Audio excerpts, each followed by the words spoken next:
Hello sa inyong lahat. Makaryo nga pala ng biliran. Nangyari ang kwentong ito noong dekada 90 pa. Mga panahong medyo bata-bata pa ako. May asawa na ako noon at meron na ring isang anak. Yung panganay po naming lalaki. Isa po ito sa mga naalala ko talagang mga panahon na sinusubok talaga kami ng pagkakataon ng asawa ko. Maraming pagsubok lang na dumating sa amin nang mangyari ito. Nakapagpatayo na kami ng bahay namin noon sa lupang akala talaga namin ay sa mga magulang ko. Binayaran na po nila yon at nabili. Nagkapirmahan na nga at lahat eh. Talagang nakompleto ng mga magulang ko ang napag-usapang bayad. Kaya nga malakas yung loob naming unti-unting magpatayo ng bahay na bato noon sa lupang yon eh. Hindi naman purong bato talaga, pero sementado yung kalahati ng bahay namin. Dahil pinayagan naman kami ng nanay ko, kasi nga akala namin amin yon. Akala namin nabili na nga namin. Ang problema lang pala doon, naloko po pala kami. Dumating yung isang pamilya noon at sinabi po nila na nabili daw nila yung lupa, kaya papaalisin daw kami doon sa lupang yon. At wasakin na lang daw namin yung naipatayo naming bahay. Nagkagulo muna noon dahil nga sa nangyari. Hanggang sa magkalabasan na nga po kami ng mga papeles. At peke lang pala yung hawak namin. Yung taong nagbenta sa amin ay pinsan lang pala ng totoong may-ari ng lupa. At talagang niloko lang nga nito yung mga magulang ko. Alanganin pa rin kasi yung edad ko noon nung nagsimula yung bilhin nila nanay.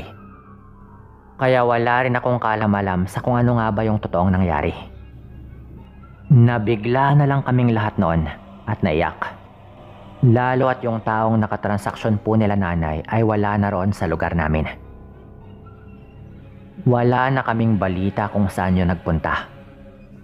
At wala rin talaga kaming magagawa dahil binenta na nga ng tunay na may-ari yung lupa sa ibang tao. Hindi naman daw kasi niya alam na may nagpatayo na ng bahay doon dahil nasa Maynila pa nga siya. Umuwi lang din daw siya para magkabayaran na nga sila ng kanyang nakausap na bibili ng lupa. Hindi niya alam na pinakailaman pala ng kanyang pinsan yung kanyang lupa at gumamit pa nga ng mga peking dokumento. Wala naman kaming alam noon sa pasikot-sikot. At wala din kaming pera.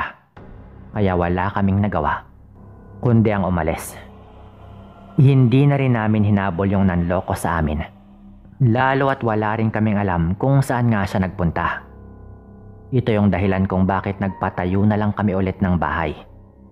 Gawa na lang sa kawayan at pawid. At talagang parang bahay kubo lang. Pinagtiyagaan na lang namin. Kahit kurtina lang muna yung tinakip namin sa bintana. Dahil naubusan na rin talaga kami ng budget. Walang-wala din kami noon eh.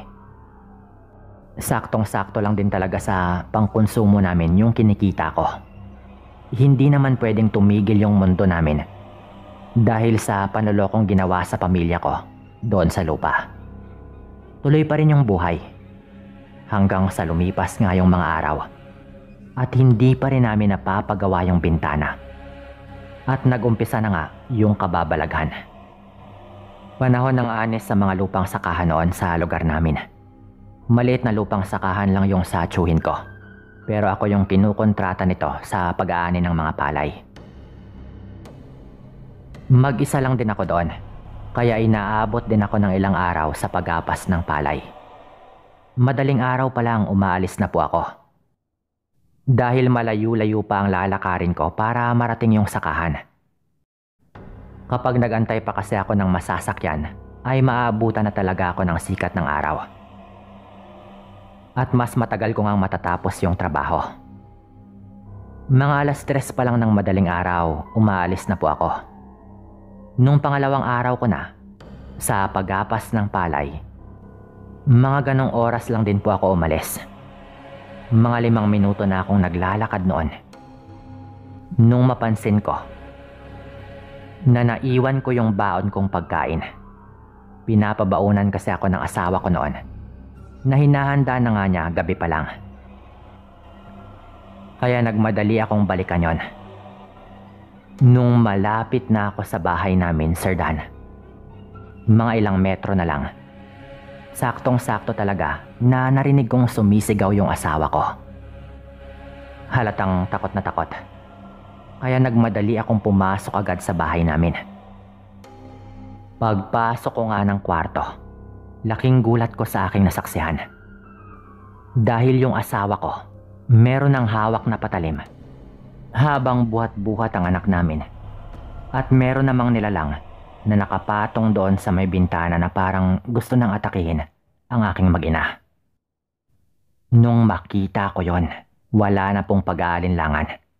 Yung daladala kong karit na panggapas nga sa palay, agad ko pong kinuha at talagang papatayin ko yung aswang sa bintana. Nung tumakbo na ako palapit sa kanya, mabilis po yung tumalon, pero inabot ko ng bahagya ang kanyang isang paa.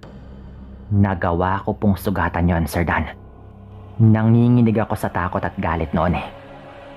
Yung anyo kasi noon, talagang nakakatakot. Buti na lang at gising yung asawa ko dahil ginising ko nga siya bago nga ako umalis. Ang sabi ng asawa ko, kakaalis ko lang rin daw nung nakaamoy daw siya ng napakabaho. Tapos parang may naglalakad daw sa labas mismo ng bintana. Kaya yung patalim ko na nakasabit sa may dingding ng bahay, kinuha daw yun niya agad dahil abot naman nga niya yon kahit nakahiga. At nung tumayo na raw siya para tignan, kamay daw agad na maitim yung nakita niya sa may bintana na parang aakyat na talaga mula sa labas. Hinahangin-hangin kasi yung kortina kaya nakita niya agad.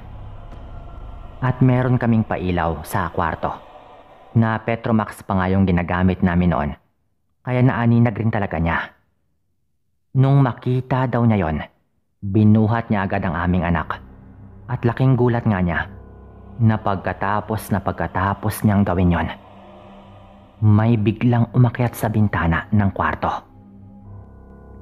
at tuluyang hinawi yung kurtina. Tumambad agad sa asawa ko yung nakakatakot na anyo ng aswang kaya napasigaw siya. Sigaw na siya ko namang narinig nung nasa tapat na mismo ako ng bahay namin dahil binalikan ko nga yung pagkain. Yung bintana kasi ng kwarto nakaharap sa may likod ng bahay kaya hindi ko nakita mula sa harap. Doon na raw niya agad tinutukan ng patalim yung nilalang. Kaya halata daw talaga na nag-alinlangan din ito na agad na umatake. Yun ay dahil yung patalim na ito na tinutukoy ko ay gawa rin po sa tanso. Bigay pa sa akin yun ng tatay ko. Nung lumipat nga kami ng bahay sa parting medyo nakadistansya na sa iba pang mga bahay sa lugar namin, kung hindi ako bumalik para sa pagkain, malamang napahamak na po yung aking mag-ina. Yung ginawa ko noon, Sir Dan, inantay ko na lang na lumiwanag na. Tapos sinatid ko yung aking mag-ina sa bahay ng mga magulang ko bago ako dumiretso doon sa sakahan. Ang sabi ko po sa kanila, dadaanan ko na lang din sila sa aking pag-uwi para sabay na nga kaming umuwi ng bahay. Hindi ko nahayaang mag-isa ulit sila sa bahay namin kahit pa umaga. Kinakabahan lang talaga ako noon at baka bumalik pa yung hayop na yon eh. Lalo at hindi naman nakamamatay yung sugat na nagawa ko sa kanyang paa. Malalim yon malamang dahil sa karit, pero hindi ako maniniwalang mamamatay ang isang aswang sa ganun lang. Kung itak lang sana yung hawak ko noon, baka nagawa ko pang putulin yung kanyang paa. Sa pagpunta ko sa palayan, may kakaiba akong napansin doon sa bahay na malapit sa sakahan ng tiyuhin ko. Tawagin natin ang may-ari ng bahay sa pangalang Mang Ray. Silip kasi ito ng silip mula sa kanyang bintana. Talagang napansin ko na yon eh. Kaya lumapit ako doon banda at tinanong ko nga siya kung anong kailangan niya sa akin.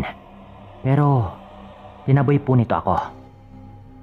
Nung lumapit naman ako sa kanilang bintana, napansin ko yung mga bakas ng dugo sa may labas lang mismo ng bintana. Damuhan kasi doon, kaya kitang kita talaga yung mga dugo. Hindi ko agad sinabi yon At sumilip nga ako sa bintana habang paulit-ulit niyang sinasabi na umalis na nga ako. Doon ko nga agad napansin na may sugat siya sa kanyang paa. Sugat po yan ah. Na paano yan? Tanong ko noon. Pero naging weirdo na agad ang kilos ng matanda sa tanong ko na iyon. Pinagmumura niya ako agad at parang galit talaga ito sa akin. Ako yung tipo ng tao na kapag may naisip, direkta kong sasabihin. Kaya sumagot ako. Diyan rin banda yung sugat nung aswang na umatake sa amin kaninang madaling araw eh. Baka ikaw pala yon, Mang Ray. Sabi ko nga noon. Dahil naisip ko agad na baka napansin nga niya na madaling araw pa lang akong dumadating doon sa sakahan. Kaya alam niyang walang kasama yung pamilya ko. At nung sinabi ko nga yon, Sir Dan, hindi po nakapagpigil si Mang Ray. Ang sabi po nito, gagantihan daw niya ako. Yun talaga yung narinig ko, na parang inamin na rin ito sa akin na siya nga yung tinutukoy ko. Nung marinig ko po yon, nag-init agad yung aking tenga. Talagang parang makakapatay na ako bigla ng aswang dahil sa aking narinig. Pinaghahamon ko siya noon at sinabihan kong tapusin na nga namin talaga. Doon na mismo sa kanyang bahay. Sigaw na ako ng sigaw noon at ganon din si Mang Ray, pero hindi siya lumalabas ng kanyang bahay. At yung nakapagtataka pa, hindi man lang niya tinatanggi ang sinasabi ko. Sa kaguluhang yon at tinatadyak-tadyakan ko na yung kanyang bahay dahil sa galit. Nagtakbuhan na roon yung ibang mga tao sa kanilang narinig. Kasama na nga po doon yung tsuhin ko mismo. Inawat nila ako noon at ganon din si Mang Ray. Itong si Mang Ray na ito, wala na itong pamilya. Iniwan daw siya ng kanyang asawa at ng kanyang anak. Pagkatapos nga kaming awatin, doon na nga nagsalita ang iba pang mga taong malapit doon. Si Mang Ray daw talaga matagal nang pinaghihinalaan. Yun din daw ang dahilan, kaya iniwan siya ng kanyang pamilya. Kaya hindi na raw sila magtataka kung siya nga rin yung umatake sa amin. Lalo at nitong mga nakaraan daw, nakikita daw nila na parang hindi daw mapakali itong si Mang Ray at madalas rin daw umalis ng gabi. Isa pa, panahon din ng labong o tambo noon na talagang nangangati daw na makapangbiktima ang mga aswang. Yung nangyari po noon nung medyo kumalma na, pinuntahan po namin ulit si Mang Ray. Sinabihan namin siya na kung siya nga talaga yung nangatake sa amin, ay wag na niyang balakin pang ulitin yon sa kahit kanino para hindi kami magkagulo-gulo. Binantaan talaga ng ibang mga kalalakihan din si Mang Ray na palalayasin namin ito sa lugar kung hindi pa siya tumigil. Dahil marami na rin talagang nakakapansin sa kanyang mga kinikilos. Tahimik lang po ito noon at hindi man lang sumasagot.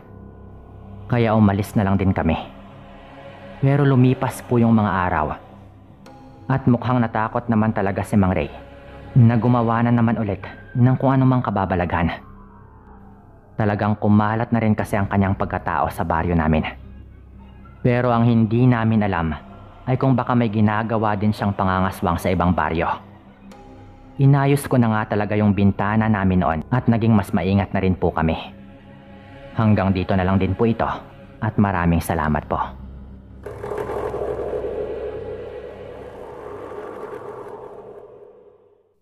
Binabati ko kayong lahat na nakikinig dito. Tawagin ninyo ako sa pangalang Daniel, taga Misamis Oriental. 49 anyos na ako ngayon at kasalukuyang nagtatrabaho sa isang pribadong kumpanya. Noong kabataan ko, meron din akong naranasang kakaibang bagay. Dahilan kaya nagpadala rin ako ng kwento dito sa channel ninyo. Mga 19 na taong gulang siguro ako ng panahon na ito. Bata pa at wala pang asawa, pero hindi na rin ako nag-aaral. Tumigil kasi ako ng 1 taon noon sa kolehiyo, bago muling nag-aral at nagtapos. Nagkataon pa talaga na itong panahong tumigil ako, nangyari ang kwentong ito. Lumaki ako sa magulong pamilya. Yung tipong palipat-lipat lang ako sa mga kamag-anak namin. Kung saan ako nakakakain ng maayos, ay doon ako. Pero nung nasa ganitong edad na nga ako, maswerte naman na medyo nagkaayos naman na sila nanay at tatay. Kinailangan ko lang nga talagang tumigil ng 1 taon noon para mapatapos muna nila nanay at tatay yung kuya ko na graduating na rin ng panahon na iyon. Katatapos lang ng Holy Week nang mangyari ito. Kakababa lang din ng kapitbahay naming albularyo galing sa bundok. Hindi ko alam kung bakit, pero ganun talaga ito tuwing mahal na araw. Namumundok siya at babalik din naman pagkatapos. Nagpapalakas daw kasi ng proteksyon, sabi nila. Pero hindi ko lang talaga alam kung paano ang kanilang ginagawa. Tawagin natin itong kapitbahay naming albularyo sa pangalang Lolo Salvador. Pero tinatawag lang namin siyang Tatang. Yung apo po kasi nito na si Jepoy ay kaibigan ko rin. Tatang ang tawag niya sa kanyang lolo, kaya pati kaming mga kalaro niya mula pagkabata. Tatang na rin kong tawagin itong si Lolo Salvador. Marunong talaga itong manggamot. Kaya kahit medyo liblib ngang maituturing ang baryo namin, marami pa ring mga pumupunta doon sa bahay nila para magpagamot. Medyo kilala na rin talaga ang pangalan nito sa mga taga sa amin at sa mga karatig baryo. Kaya hindi na bago sa amin ang makakita ng mga pasyenteng dinadala doon. Magkatabi lang yung bahay namin eh. At doon banda ay yung bahay lang din namin at yung bahay nila Tatang yung nakatayo. Yung iba kasi nag-alisa na dahil nasira na nga nung merong dumaang bagyo. Kami ni Jepoy parang magkapatid na ang aming turingan. Mula pagkabata, lagi na kaming magkasama. At talagang nagkakasundo nga kami. Madalas rin akong matulog doon sa kanila, kaya nakikita ko din talaga ang mga panggagamot. Minsan nga hanggang gabi meron pa rin dinadala doon eh. At ang madalas na dahilan, naingkanto, kinulam o di kaya naman inaswang. Mas nakukuha ang aking atensyon kapag inaswang yung dahilan. Naniniwala kasi kaming meron. Alam naming meron talagang aswang noon pa man. Isang hapon po noon, Sir Dan, may dinala pong dalaga sa bahay nila Tatang. Namimilipit ito dahil sa sakit ng kanyang tiyan. Nagdadalang tao rin ito. Pero maliit pa yung kanyang tiyan. Siguro mga 3 buwan. Dinala ng araw nila sa doktor eh. Pero hindi talaga nawawala ang sakit ng tiyan nito. Lagi rin daw merong itim na pusa na pumapasok sa kanilang bahay. Lalo na nga sa kwarto ng dalaga. Nililinaw ko lang po Dalaga ko lang siya kung tawagin dahil batang-bata pa talaga ito noon. Mga kaedad lang din namin at wala ring asawa. Nabuntis lang talaga. Nadisgrasya daw ng kainuman eh. Tungkol naman doon sa itim na pusa, ilang pagkakataon na rin daw na sinubukan nilang patayin yon o hulihin. Pero mabilis daw talaga yon. Nung una, hawak-hawak lang ng babae yung kanyang tiyan. At sobrang sakit lang daw talaga. Pinaupo ito sa may sala habang nandoon din kami. Hinubad ni Tatang ang kanyang habak. Ang sabi nito, ididiin lang daw niya sandali sa tiyan ng babae habang meron siyang binibigkas na buhay na salita. Kapag uminit daw yung habak niya habang ginagawa yon, malamang inaaswang daw talaga at malamang daw sinundan din daw sila ng aswang at nasa labas lang yun banda ng bahay. Nag-aabang lang sa paligid. Ang sabi po kasi ni Tatang, nararamdaman daw niyang merong kung ano sa paligid. Pero mas mapatutunayan daw niya yon kung gagamitin niya yung mismong babaeng inaaswang. Nilapat nga ni Tatang yung kanyang habak doon sa tiyan ng babae. Pinahawakan pa muna niya ito sa nanay ng babae para patunayan na hindi pa nga nag-iinit yon. Nung dinikit ni Tatang sa tiyan ng babae, At meron nga siyang dinadasal. Mga mahigit 1 minuto lang siguro, Sir Dan. At nag-init po yung habak. Nalaman namin yon dahil nagreklamo po yung babae na mainit daw. Samantalang literal lang na dinikit yun ni Tatang sa tiyan ng babae. Sa labas po ng damit hindi po sa loob. At hindi niya ginalaw yon. Nag-init lang talaga yon dahil ayon kay Tatang, nasa paligid lang nga daw talaga yung umaaswang doon sa babae. May pinainom din siya sa babae para maibsan daw yung sakit ng kanyang tiyan. Inaaswang daw talaga ang babae, walang duda. At hindi raw niya tuluyang magagamot yon kung nasa paligid pa rin yung aswang at nakamasid. Itataboy daw muna niya. At kung hindi umalis at pumalag, magkakamatayan daw talaga sila nung aswang na iyon. Sabi pa nga noon ni Tatang, kahit ako na hindi ko naman kilala yung pasyente, talagang kinabahan ako noon. Niwala nga halos nagsasalita noon at tahimik lang talaga ang lahat dahil seryoso rin talaga si Tatang kapag nanggagamot. Lalo at minsan nga, baka buhay pala yung maging kapalit kapag hindi niya nagawang gamutin. Lumabas si Tatang noon. Tumayo din yung tatay ng pasyenteng babae at sumunod naman kay Tatang. Lalabas din sana kami pero pinabalik kami ni Tatang. Sumilip na lang kami sa bintana noon. Walang dalang kahit anong armas noon si Tatang nung lumabas po ito. Walang buntot ng pagi, walang kahit itakman lang. Mga ilang hakbang pa lang siya mula sa pinto. Nakita naming may isang malaking hayop sa labas mismo ng kanilang bakuran. Bukas yung gate na gawa lang naman sa kawayan dahil hindi yun naisara nung dumating yung nagpapagamot. Nakatayo lang doon yung hayop habang nag-aangil.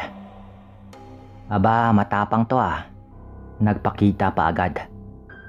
Ano aswang? Bakit hindi ka pumasok nang magkaalaman tayo? Tigilan mo tong babaeng to Walang ginagawang kasalanan sa'yo to. Sigaw po noon ni Tatang. Pero patuloy na nag-aangil yung hayop at dahan-dahan yung humahakbang papasok. Para lang maisip po ninyo yung itsura ng hayop. Mukha lang po yung malaking aso. Pero mas pahaba po yung nguso.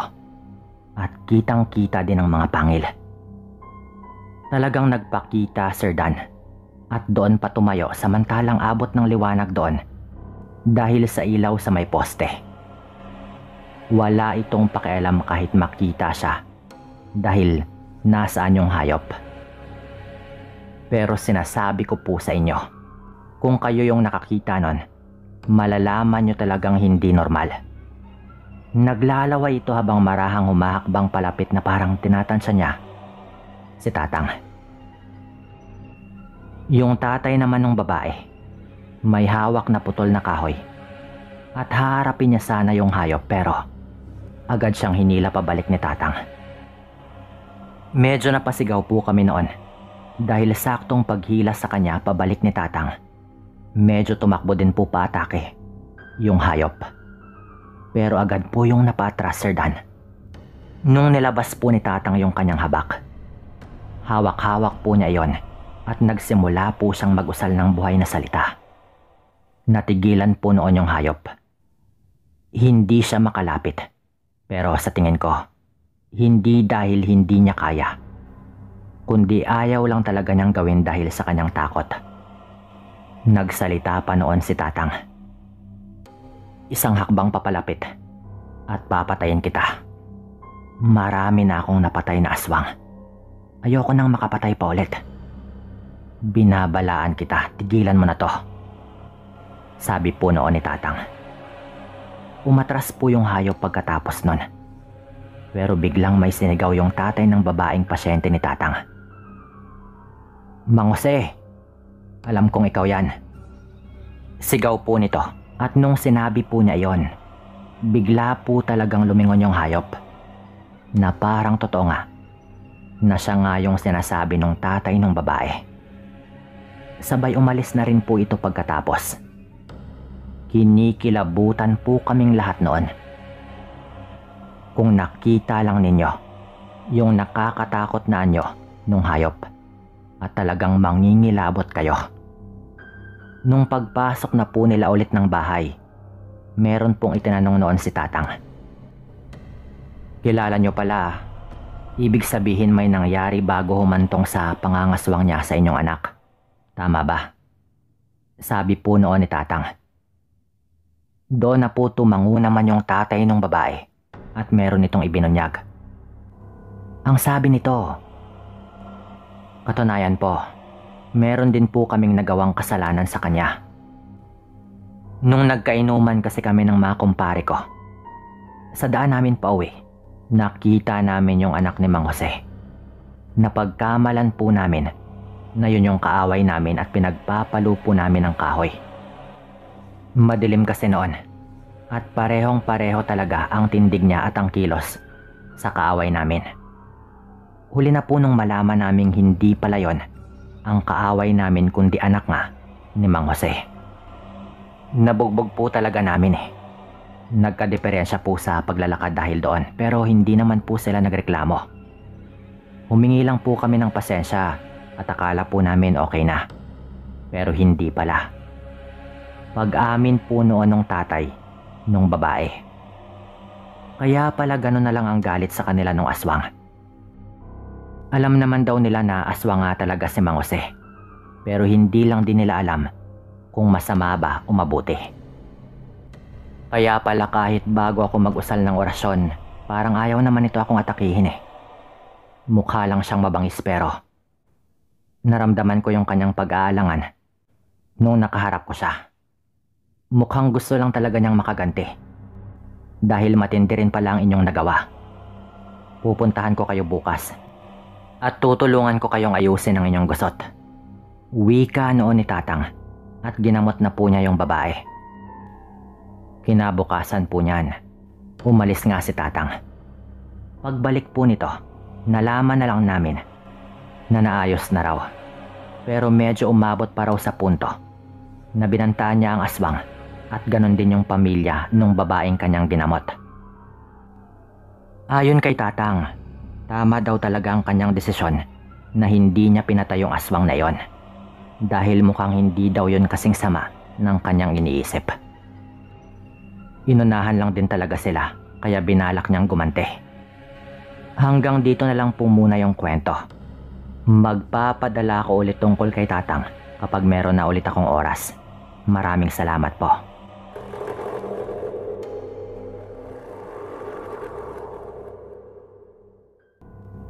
Tawagin na lang ninyo ako sa pangalang George. Ang kwentong ibabahagi ko sa inyo ay kwento sa akin ng aking lola na tawagin po nating Lola Binyang. Ito po ay tungkol kay Mang Ignacio na kilalang dayo noon sa aming lugar dito sa Cotabato.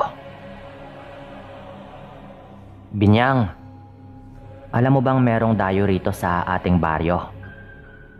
Tanong ng kapitbahay ni na Lola Binyang sa kanya. Napailing naman yung aking lola dahil wala siyang alam tungkol sa bagay na iyon.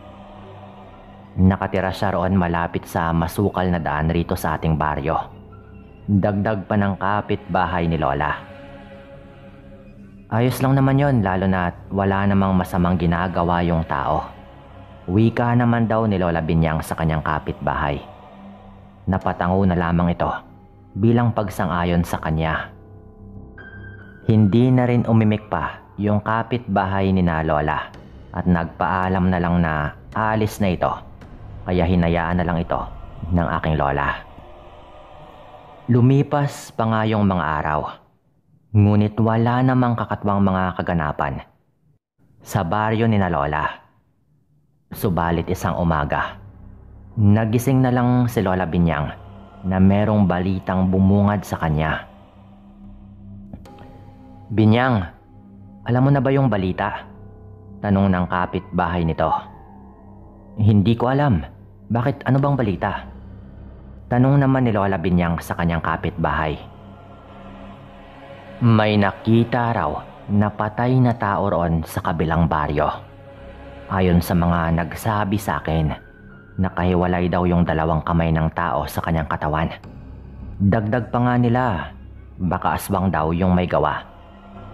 Dahil meron daw sugat sa dibdib yung taong yon at dinukot raw yung puso nito.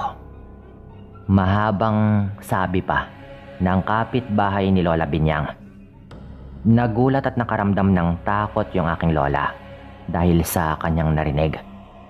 Hindi niya alam kung ano ang kanyang magiging reaksyon dahil sa sinabing yon ng kanyang kapitbahay. Naku, sa panahon ngayon, kailangan nating mas maging maingat sa ating mga paligid. Wika pa ng kapitbahay ni na Lola Binyang. Sumang-ayon naman rito yung aking lola. At simula nga ng araw na iyon, tila natakot na ang mga tao sa kanilang baryo. Mas umugong kasi yung mga balitang meron ngang aswang na namiminsala sa mga alagang hayop sa Karatig baryo. At umaatake rin ng mga taong maabutan nito sa daan. Noong una, wala naman silang pinaghinalaang tao na masasabi nilang siya nga yung aswang.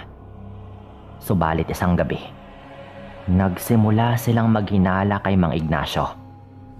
Lalo na nga nung may nakakita rito na naglalakad dito ng gabing yon na tila wala sa kanyang sarili. Binyang, alam mo bang si Ignacio pala yung aswang rito sa ating baryo? Tanong pa raw ng kapitbahay ni Lola.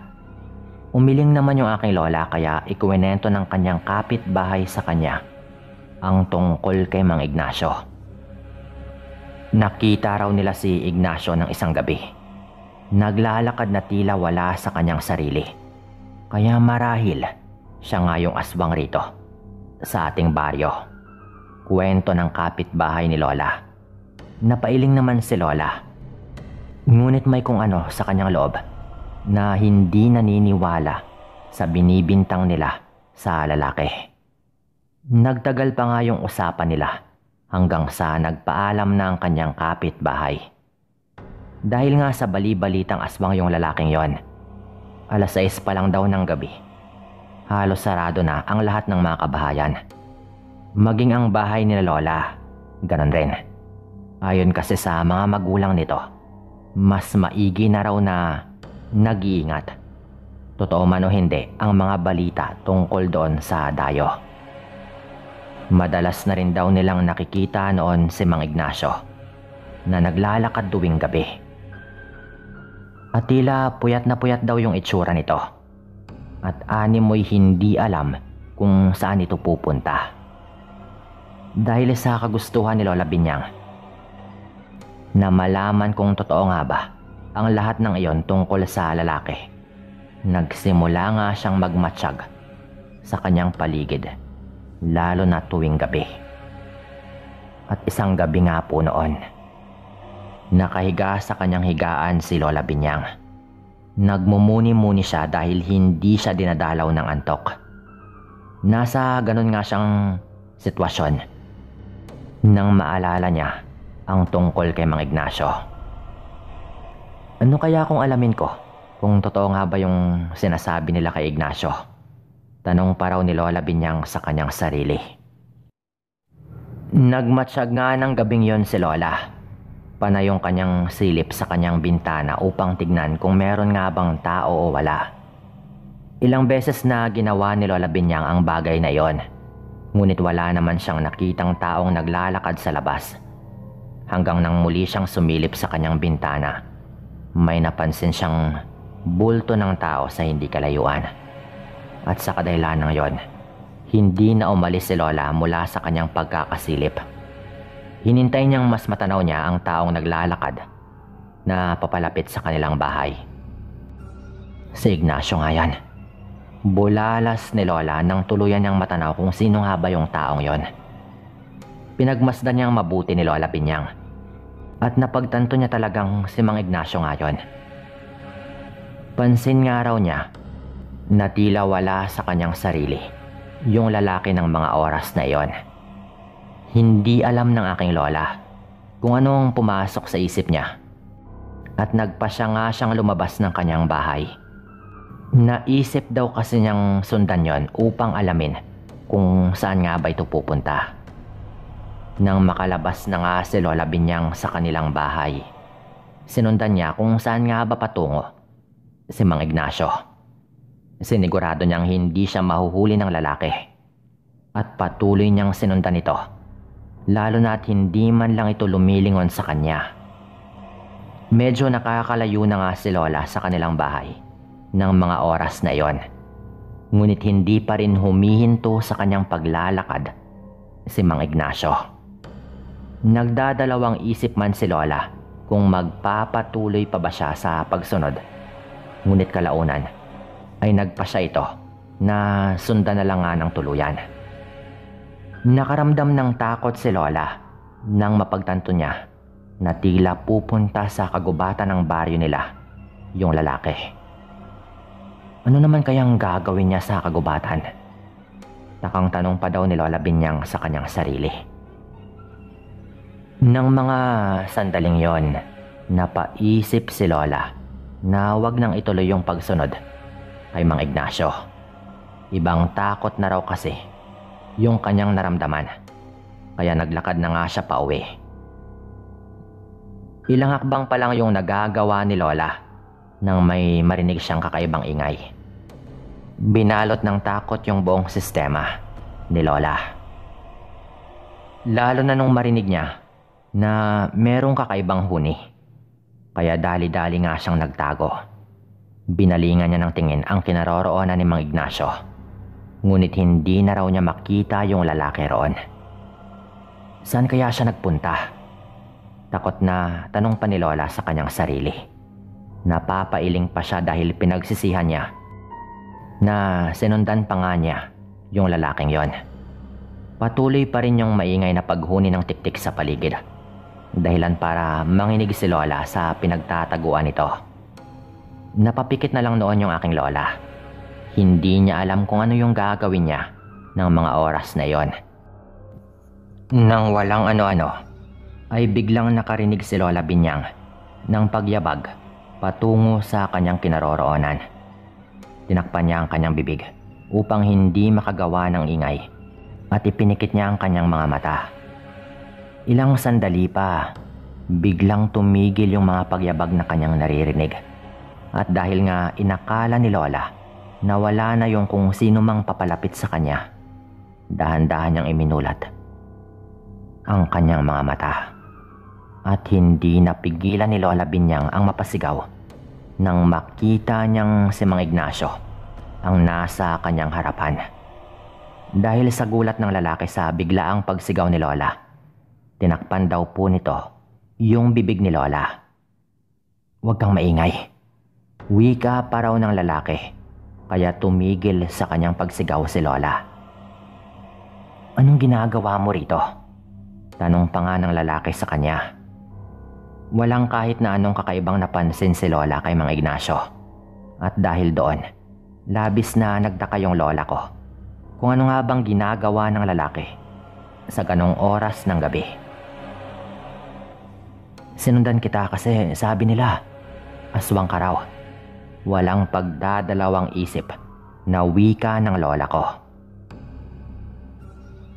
Hindi naman umimik si Mang Ignacio dahil nga sa sinabi ni Lola sa kanya. At sa hindi inaasahang pagkakataon, bigla ulit silang nakarinig ng kakaibang huni na animoy huni ng tiktik. At dahil doon, nagtago raw silang dalawa. "Huwag kang aalis dito ah," wika raw ni Mang Ignacio kay Lola. Nagtataka man sa mga nangyayari ay tumango na lang daw si Lola. At nang makaalis na nga si Mang Ignacio sa kanilang pinagtataguan, sinundan na lamang siya ng tingin ni Lola. Noon din ay napansin ng aking Lola na may kung anong mapupulang mga bagay na animoy nagmamasid sa kanila. "Ano kaya ang bagay na yan?" tanong pa ng aking Lola, lalo na at napansin niyang tila papalapit yon ng papalapit. Napahinto sa kanyang paglalakad si Mang Ignacio. Tila may hinihintay itong makalapit. At nang tuluyan ng makalapit ang kung sino mang nagmamay-ari ng mapupulang bagay, ay nabigla si Lola Binyang nang mapagtantong mga mata pala yon ng isang mabalahibo at maitim na nilalang. Hindi ba't sinabi ko na sa inyong tantanan niyo ako? Gusto ko nang mamuhay ng tahimik sa lugar na ito. Wika raw noon ni Mang Ignacio. Nalabis na ikinagulat ni Lola. Nakatingin lang kay Mang Ignacio ang nasabing nilalang na nasa kanyang harapan. At nakita ni Lola na napatingin sa paligid yung mabalahibong nilalang. Kaya marahil ay alam nitong may ibang tao ng mga sandaling yon. Napangisi rin daw ito habang napapasinghot sa hangin.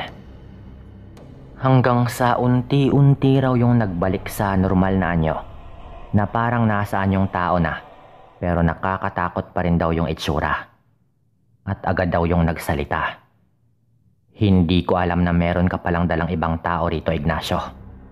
Ika raw ng nilalang na talagang nagbigay ng kilabot kay Lola. At sa pagkakataong yon, nagulat si Lola Binyang nang biglang napatingin sa kanyang kinaroroonan yung nilalang na iyon. Hindi na nga siya nakapagtago pa dahil nakita raw siya nito. Huwag mong gagalawin yung babaeng yan. Hindi siya kasali rito. Wika naman daw ni Mang Ignacio. At hindi na raw nagsalita pa yung nakakatakot na nilalang. Bagkus ay napangisi lamang daw ito. At walang ano-ano ay mabilis raw itong kumilos patungo sa kinaroroonan ni Lola Binyang. Napamura naman daw si Mang Ignacio ng mga sandaling yon. Dahil sa naging mabilis na kilos ng dalawa, ay hindi na nga namalaya ni Lola kung ano nga bang nangyayari sa mga ito.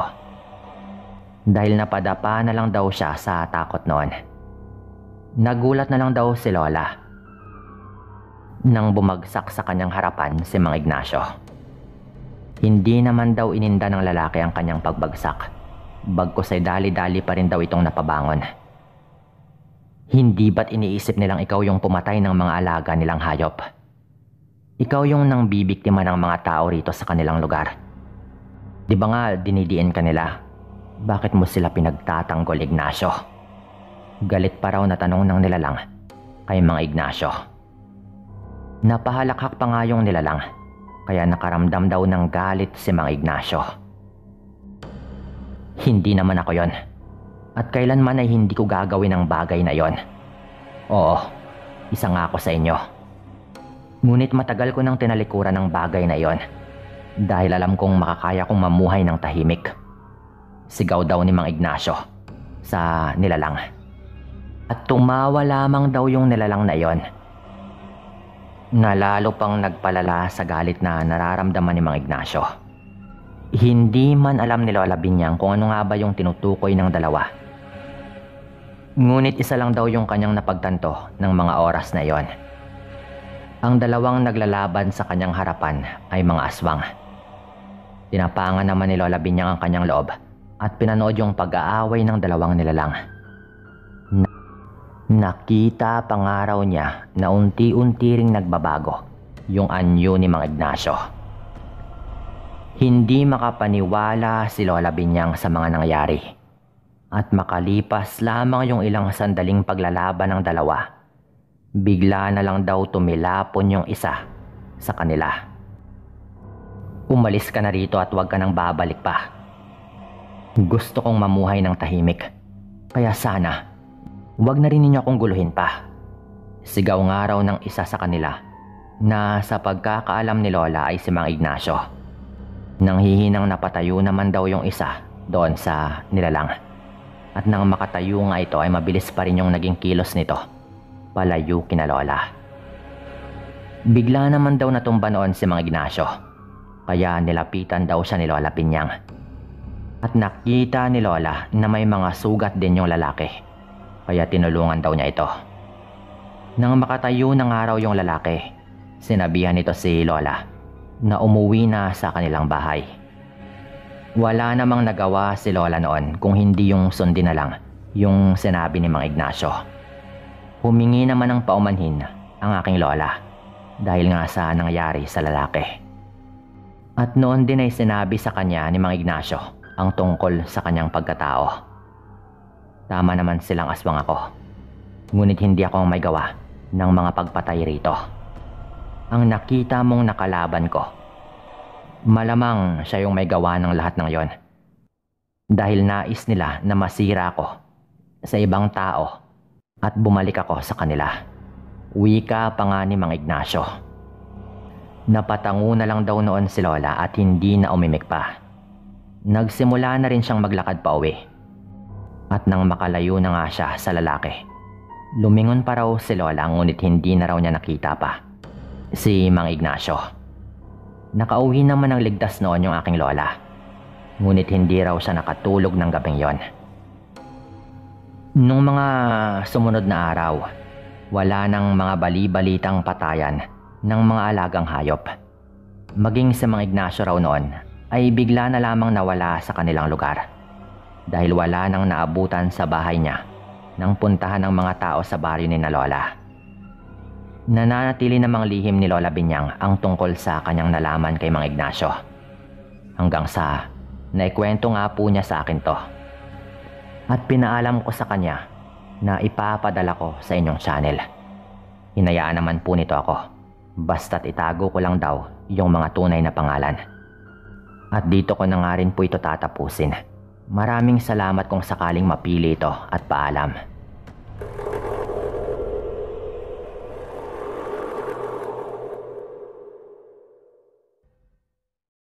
Tawagin na lamang po ninyo akong Enteng. Isa po akong jeepney driver ngayon. At nasa 59 na taong gulang na ako. At buhat pa man noon hanggang sa ngayon ay dito na ako nakatira sa Camarines Sur. Hindi ko na lang babanggitin kung saan mismong bayan. Nangyari ito nung nasa ika-4 na baitang pa lamang ako at buhay pa yung lolo ko. Siguro mga nasa dekada 70. Malakas pa po yung lolo ko noon at hindi pa dinadapuan ng sakit sa baga. Nakalaunang pumatay sa kanya. Grabe po kasi ito kung humithit ng sigarilyo. Sabi ni tatay, parang tambutso raw ng motor yung kanyang bibig kung humigop at bumuga ng usok. Naninigarilyo rin po yung tatay ko, pero hindi kasing lala ng paninigarilyo ng lolo ko noon. Nakatira pa kami noon sa bahay nila lolo. Imbis kasi magtayo sila tatay ng panibagong bahay, ay pinilit sila ni lolo na manirahan na lang kasama sila. Total daw matanda na rin sila at masyadong malaki yung bahay para sa kanilang dalawa ng lola ko. Pumayag naman si tatay at pati na rin yung nanay ko. Doon na nga ako sa bahay na yon, sinilang at nagkaisip. Noong nasa ika-4 na grado ako, ay madalas mabanggit yung tungkol sa mga aswang na gumagala raw sa lugar namin. Halos kada ika-2 buwan ay may nakukuhang katawan sa ilog malapit sa amin. Mga katawan ng kung sinong bata na pinapaanod. Walang lamang loob. At parang natuyuan na rin po ng dugo na parang ininom ng kung sinong bumiktima rito. Marami nga pong usap-usapan noon eh. Dahil saan ka ba naman nakakita na wala ng lamang loob yung inaanod na katawan? Ilang beses na ginawa ng mga kalalakihan sa lugar namin na hanapin yung aswang na ito nung panahon na iyon. Pero mailap po ito. Magaling pong magtago. Lalo na kapag umaga na normal yung mga itsura nila, katulad ng isang tao. Medyo liblib yung kinatitirikan ng bahay nila lolo. At kung gusto mong makapunta sa bayan para bumili ng mga bagay na gagamitin o mga sangkap sa pagkain, kakailanganin muna yung lampas 1 oras na biyahe. Sa kalabaw na hila ang isang kariton kung saan sasakay yung pasahero. Kumpol po yung mga kabahayan malapit kila lolo, pero yung daang papuntang bayan ay merong napakahabang kapunuan kung saan walang nakatira at tanging mga nagtataasang damo at malalaking puno lamang yung makikita. Tinatawag namin ito noon na Del Carmen. Walang tumitira dito dahil delikado yung lugar. Kapag lumubog na yung araw at lumatag na ang dilim. Sabi ni Lolo, kapag daw naabutan ka ng pagkagat ng gabi dito sa Del Carmen, ay hindi ka na raw aabutan pa ng umaga. May gumagala daw kasing isang mabangis na aswang dito na minsan ay nag-aanyong hayop. Kaya nga kahit mga ligaw na baboy, ramo at kung ano pang hayop sa lugar ay talagang natatakot sa aswang na ito. Isang gabi, naramdaman ni nanay na sumisipa yung bata sa kanyang sinapupunan.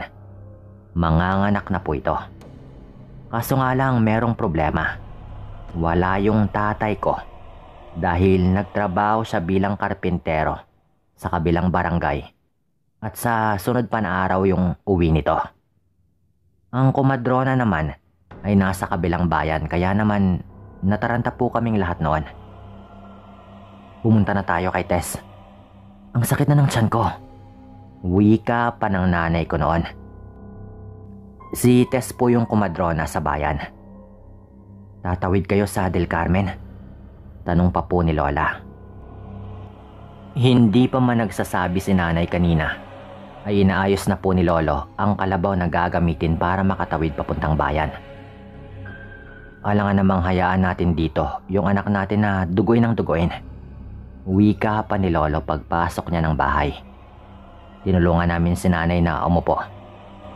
At ilang sandali ay tumayo na rin ito palabas para sumakay sa kariton ng kalabaw. Paano kung mapahama kayo? Wika pa ni Lola. Akong bahala, sabi naman ni Lolo. Nang maisakay na nga namin si nanay, tumabi ako sa kanya at yung lolo ko naman yung nagmaneho ng kalabaw. Wala pang sementadong daan sa lugar namin noon. Kaya bako-bako yung daan. Para kaming tumatalbog-talbog na bola ni nanay habang umaandar yung kariton. Sobrang dilim ng daan. Ang tanging ilaw lang namin ay dalawang maliit na gasera na nasa tabi ni Lolo habang ang isa naman ay hawak ko. Marami pa kaming nadadaan ng bahay. Pero habang tumatagal ay pakonti na ng pakonti yung mga kabahayang nakikita namin. Nung pumasok kami sa gubat, ay alam ko po na yun na yung simula ng Del Carmen.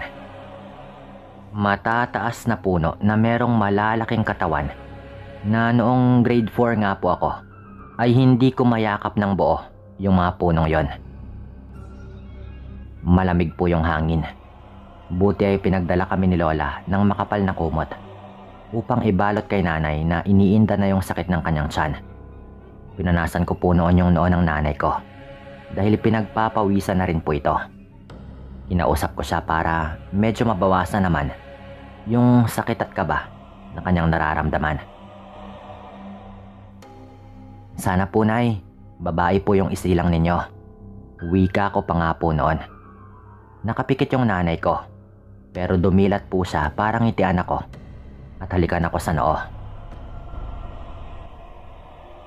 Milagring yung ipapangalan natin sa kanya kapag sinilang siyang babae. Jose naman kung lalaki. Payag ka ba sa mga pangalang yon? Tanong pa po ng nanay ko. Opo, Nay. Malakas ko naman pong tugon. Ilang sandali pa, nakita kong hindi na mapakali si Lolo habang minamaneho yung kalabaw. Palinga-linga siya sa magkabilang bahagi ng daan. Minsan sa itaas o kaya sa likod namin. Marunong ka bang magpasunod ng kalabaw, Enteng? Tanong pa ni Lolo noon. Opo, Lo. Tinuruan po ako ni tatay. Sagot ko naman. Tsaka namin narinig yung malalakas na mga kahol. Mula sa kung saan. Parang malalakas na dagundong mula sa hindi kalayuan yung bawat kahol. Parang gawa ito ng isang dambuhalang aso. Kaya medyo kinabahan po ako noon. Ikaw muna dito, Enteng. Wika pa ni Lolo. Agad naman akong pumwesto sa likuran ng kalabaw habang si Lolo ay pinahiga yung nanay ko. Tapos nakita kong merong kinuha siya sa ilalim ng kariton. Dahan-dahan ka lang, Enteng, sabi pa ni Lolo. Normal lang yung takbo ng kalabaw namin. At matapos yung halos 5 minuto, naaninag ko na kung sino yung gumagawa ng malalakas na pagkahol. Nanigas po ako noon sa takot. Hindi ko na natandaan kung naihiba ako sa pantalon o hindi. Basta't yung naaalala ko, nakapako sa nilalang na nasa hindi kalayuan yung aking tingin. Tumigil yung kalabaw na halatang nataranta rin po ito sa kung anumang nasa unahan namin. Sobrang laki ng aso na iyon na talagang mapapaisip ka dahil sa unang tingin pa lang ay hindi yun ordinaryo. Nakalabas po yung mga ngipin nito at yung mga mata ay namumula sa kadiliman ng gabi. Tinapik ako ni Lolo sa balikat at alam ko na po yung ibig sabihin nun. Pinatigil ko yung kalabaw, umatras ako at saka niyakap si nanay na nakahiga at nakapikit na. Naglakad yung lolo ko papalapit doon sa aso. Dahan-dahan. Ipinadyak niya ang kanyang mga paa sa lupa.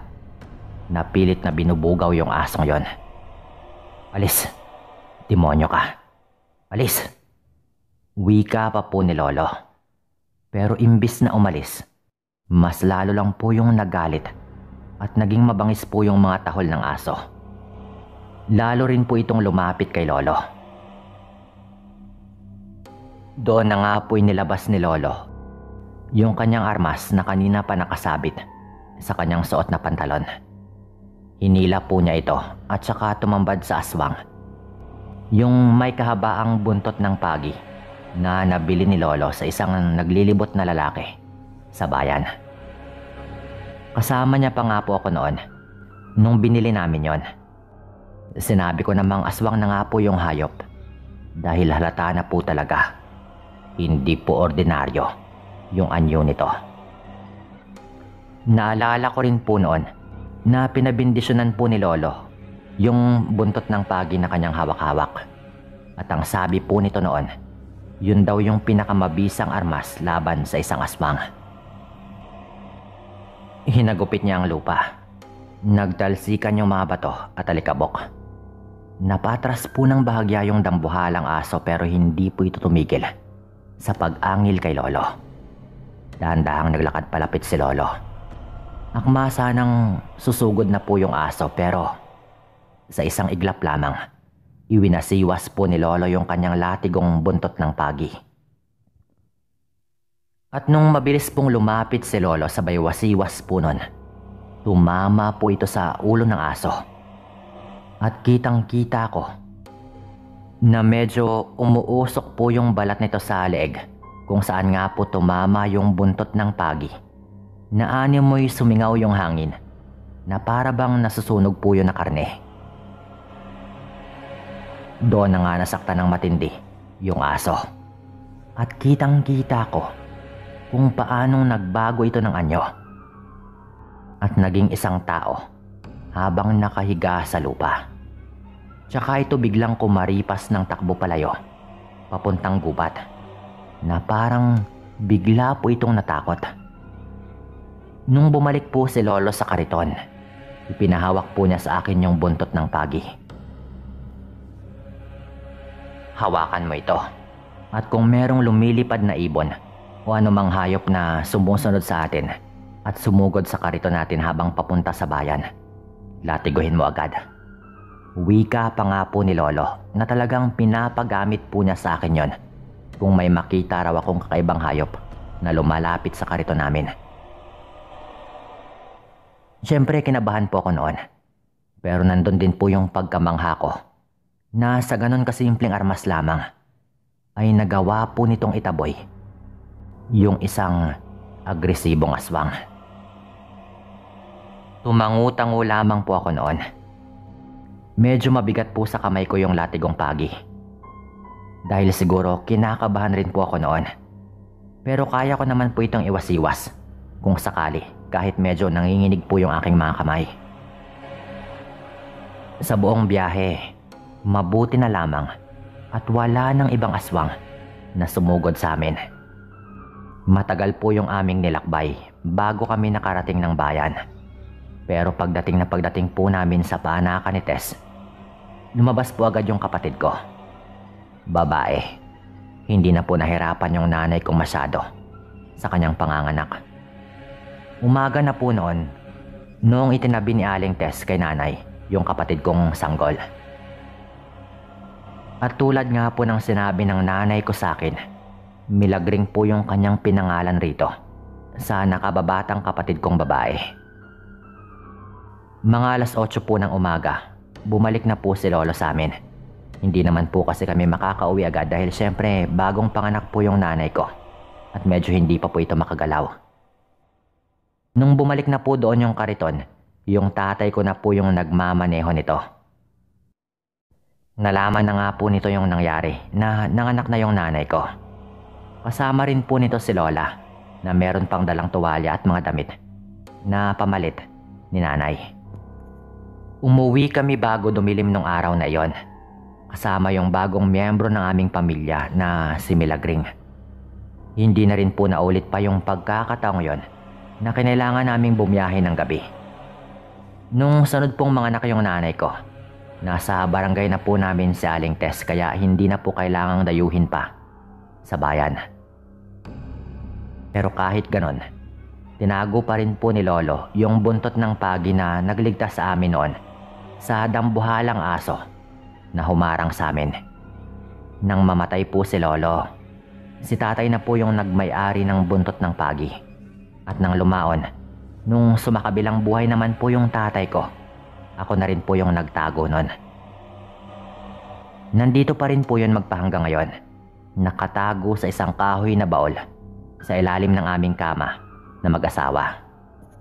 Sa tingin ko po ay wala na rin po akong paggagamitan nito dahil halos wala na rin pong mga kwentong aswang dito sa lugar namin. Kahit nga po yung Del Carmen na lugar na iyon, unti-unti na rin pong napuno ng mga kabahayan at mga establishmento. Ngayon po meron na ring ruta ng mga jeep mula sa bayan na dadaanan po yung Del Carmen hanggang sa lugar namin. Sa oras po na mamatay rin ako, ang bala ko po sana ay kay Milagring ko po ibigay yung buntot ng pagi na yon imbis na sa anak ko. Total siya naman po yung rason kung bakit nagamit po yung armas na yon. Alam ko rin na papakaingatan nito yung buntot ng pagi dahil ito po yung nagligtas sa kanyang buhay. Kaya sa kanya ko po talaga ipapamana yon kung sakaling ako po yung mauna. Dito ko na rin po tatapusin yung kwentong ito at maraming salamat po sa inyong lahat. Paalam.